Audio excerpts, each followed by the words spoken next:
Episode 2653, ध्रुव का आना।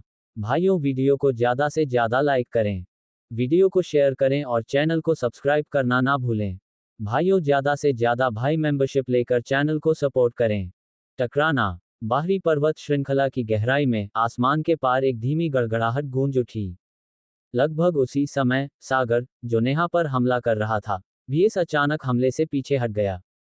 क्रूर और दबंग बल ने सागर को उड़ा दिया। शक्तिशाली बल ने बलपूर्वक उसकी बांह की हड्डियां भी तोड़ दी, जबकि उसके शरीर में रक्त का मंथन हुआ। पलक झपकते ही सागर की आकृति इस दुनिया से गायब हो गई थी। केवल एक दबी हुई गड़गड़ाहट ही सुनाई दे रही थी। ये स्पष्ट था कि बाद वाला दूर स्थित पर्वत श्रृंखला से टकरा गया था। जहां तक सटीक स्थिति का सवाल है, वहां मौजूद दिलजीत को भी कोई जानकारी नहीं थी। युद्ध के मैदान में अचानक हुए बदलाव से वहां मौजूद सभी लोग तुरंत स्तब्ध रह गए। कई हैरान निगाहें एक साथ काले कपड़े पहने उस आकृति पर पड़ी जो अचानक उनके सामने आ गई थी। जब सभी ने उसके सुंदर चेहरे को देखा, तो उनके दिलों में सदमा और भी अधिक अपूरणीय था। ध्रुव ने अपना सिर उठाया और अपने सामने लोगों के समूह को देखा। उनकी बेहद ठंडी नजर दिलजीत पर रुकी, जो समूह का नेतृत्व कर रहे थे। बाद वाले का दिल तुरंत ठंडा हो गया। उसके सामने काले लिबास पहने इस युवक ने वास्तव में उस पर एक अज्ञात दबाव डाला। इसके बाद ध्रुव की नजर घूमी और उसने अपने पीछे पीले नेहा को देखा। जब ध्रुव नीचे झुका, तो नेहा भी सदमे में ध्रुव को देख रही थी। उसके दिल का सदमा अवर्णनीय था। पिछले कुछ वर्षों में नेहा ने बाद के किसी भी निशान के बारे में कभी नहीं सुना था। उस समय ध्रुव पश्चिमी बंजर भूमि के लिए निकल गया था और कभी वापस नहीं लौटा। उसे लगभग ये भी विश्वास हो गया था कि वह मर चुकी है। उसने कभी उम्मीद नहीं की थी कि ध्रुव अचानक उसके सबसे खतरनाक क्षण में सामने आएगा। इसके अलावा उसकी ताकत बेहद भयावह स्तर तक पहुंच गई लगती थी। दुर्भाग्य से उसकी वर्तमान स्थिति को देखते हुए वह ध्रुव की शक्ति की गहराई का पता लगाने में असमर्थ थी। झुके हुए ध्रुव ने संकोच नहीं किया। अपने हाथ के झटके से उसने अपनी स्टोरेज रिंग से एक रैंक 5 गोली निकाल ली। नेहा की सहमति की प्रतीक्षा किए बिना उसने इसे सीधे उसके मुंह में भर दिया। तुरंत नेहा के पूरे शरीर में एक गर्म औषधीय शक्ति फैल गई। उसके शरीर के भीतर से संचारित होने वाली गर्म भावना के कारण नेहा की नाक से अनायास ही हल्की कराह निकलने लगी। ध्रुव के चेहरे पर भाव अनायास ही थम गए। नेहा ने भी जल्दी से अपना सिर घुमा लिया, जिसके बाद ध्रुव उठ खड़ा हुआ। फिर उसकी नजर मानस के समूह की ओर पड़ी, जो दूर पहाड़ की चोटी पर उतरा था। इस समय उनमें से 5 पहले से ही गंभीर रूप से घायल हो गए थे। हालांकि जब उन्होंने ध्रुव को देखा तो उनकी आंखें अभी भी सदमे से भरी हुई थीं। उनकी आंखें खुशी से भर आईं। हालांकि वे पिछले हमले से ध्रुव की साधना की गहराई को समझने में असमर्थ थे, आज ध्रुव की उपस्थिति के साथ किन उजाड़ भूल भुलैया घाटी में इन लोगों को कुछ भी करने में असमर्थ होना तय था। यह एक तरह का भरोसा था, ध्रुव की ताकत के प्रति भरोसा। नेहा की हैरान नजर के तहत ध्रुव ने उसके नाजुक शरीर को उठाया और उसे आकाश, ईगल और बाकी लोगों के बगल में रख दिया। जिसके बाद उसने एक बार फिर आकाश में चमकने से पहले उन्हें गोली खिलाया। उसकी बर्फीली नजर एक बार फिर दिलजीत और बाकी लोगों की ओर दिखी। बच्चे, तुम कौन हो? दिलजीत की साधना के साथ वह स्वाभाविक रूप से एक नजर में ध्रुव की पृष्ठभूमि को देखने में सक्षम था। उत्पत्ति परिवर्तन क्षेत्र का मध्य स्तर।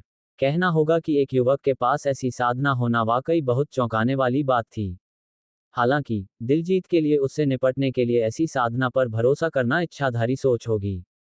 मूल परिवर्तन योद्धा के बीच अंतर एक खाई जितना बड़ा था।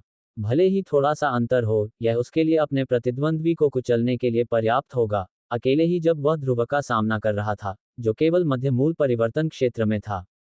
ध्रुव, जैसे ही शब्द उसके मुंह से निकले, ध्रुव की आकृति तुरंत प्रकाश की एक लकीर में बदल गई। वह बिजली की तरह तेज था और पलक झपकते ही वह दिलजीत के सामने आ चुका था। एक मुक्का बुरी तरह से दिलजीत के सिर पर मारा गया। आप ध्रुव हैं। ये नाम सुनकर दिलजीत तुरंत चौंक गए। उसने कभी नहीं सोचा होगा कि यह तथाकथित ध्रुव वास्तव में सिर्फ एक युवा व्यक्ति था। ध्रुव, चूंकि तुमने खुद को मेरे हवाले कर दिया है, मैं आज तुमसे और नेहा से एक साथ निपटूंगा। ध्रुव को हावी होते देख दिलजीत पीछे नहीं हटे। उसके हाथ हिलाने पर एक बार फिर उसके हाथों में 2 छोटे भाले दिखाई दिए। एक झटके के साथ भाले की तेज नोकें ध्रुव के सिर पर बुरी तरह से वार करने लगीं। जिस तरह से उन दोनों ने अपनी जान जोखिम में डालकर संघर्ष किया, उससे आसपास के दर्शक हैरान रह गए। हालांकि अगले ही पल दिलजीत ने अपना शरीर मोड़ लिया। जबकि छोटे भाले आगे की ओर वार करते रहे, वे उसके महत्वपूर्ण अंगों पर प्रहार करने से बचने में सफल रहे। दूसरी ओर ध्रुव ने चकमा नहीं दिया। जब छोटा भाला मारा गया तो उसके आक्रमण की गति अचानक बढ़ गई। उसी समय एक भयंकर दिव्य रोशनी तुरंत कश आवाज के साथ निकली और तेजी से उसके पूरे शरीर में लिपट गई। भयावह रूप से उच्च तापमान तुरंत जारी किया गया। कोई देख सकता था कि छोटा भाला जो तेजी से ध्रुव की ओर छेद रहा था, वास्तव में नग्न आंखों को दिखाई देने वाली गति से दिव्य रोशनी के सामने तेजी से पिघल गया। लगभग उसी समय ध्रुव की मुट्ठी भी अचानक कांपने लगी। एक बेहद अजीब कोण से ये दिलजीत की छाती में हिंसक रूप से घुस गया। टकराना, बर्फ के भाले पिघल गए और उन पर मौजूद आध्यात्मिक शक्ति बिखर गई। दूसरी ओर दिलजीत की मुट्ठी में लिपटी मुट्ठी बुरी तरह से उसकी छाती में घुस गई। उसने जो कढ़ाईदार वस्त्र पहना था वह तुरंत टुकड़ों में बंट गया, जिससे आगे से पीछे तक हवा भर गई। भयानक शक्ति ने बलपूर्वक उसकी छाती की हड्डियां तोड़ दी, जिससे उसका पूरा चेहरा तुरंत लाल हो गया। इसके बाद पुची आवाज के साथ खून का एक बड़ा कौर हिंसक रूप से उगल दिया गया। उसका मांसल शरीर अनियंत्रित होकर पीछे की ओर उड़ गया और उसके पीछे मौजूद भीड़ से जा टकराया। जब सभी ने अपनी निगाहें एकाग्र की तो देखा कि दिलजीत की छाती पर 1 इंच गहरी मुट्ठी का निशान था। चमकदार लाल मुट्ठी की छाप के चारों ओर लगातार ताज़ा खून बह रहा था। उसका चेहरा भी तुरंत घातक रूप से सफ़ेद हो गया था और उसके शरीर की शक्ति अत्यंत अस्त व्यस्त हो गई थी। इसके तुरंत बाद ध्रुव एक बार फिर भीड़ में घुस गया। सभी की भयभीत निगाहों के बीच ध्रुव ने एक के बाद एक मुक्के मारे। कुछ ही सांसों की छोटी सी अवधि में ध्रुव द्वारा 1 दर्जन से अधिक शक्तिदेव योद्धा को पूरी तरह से नष्ट कर दिया गया। हालांकि जैसे ही ध्रुव फिर से दिलजीत पर हमला करने वाला था, सागर, जिसे मूल रूप से उड़ान के लिए भेजा गया था, अचानक किसी अज्ञात समय पर प्रकट हुआ और उसने ध्रुव को जबरदस्ती पीछे धकेल दिया। जब तक ध्रुव अपने होश में लौटा, सागर पहले ही दिलजीत के साथ तेजी से क्षेत्र से भाग चुका था। इसके तुरंत बाद ध्रुव, जो मूल रूप से पीछा करने वाला था, अचानक उसके पीछे के पहाड़ से आश्चर्य की चीख सुनकर आकर्षित हो गया।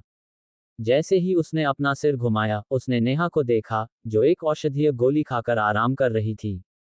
किसी अज्ञात कारण से उसके प्यारे शरीर पर अचानक बर्फ की एक पतली परत उभर आई थी, जो इतनी तेजी से उसे ढक रही थी कि उसे नंगी आंखों से देखा जा सकता था। परिणामस्वरूप नेहा बेहोश हो गए थे। भाइयों, वीडियो को ज़्यादा से ज़्यादा लाइक करें, वीडियो को शेयर करें और चैनल को सब्सक्राइब करना ना भूलें। भाइयों, ज़्यादा से ज़्यादा भाई मेंबरशिप लेकर चैनल को सपोर्ट करें।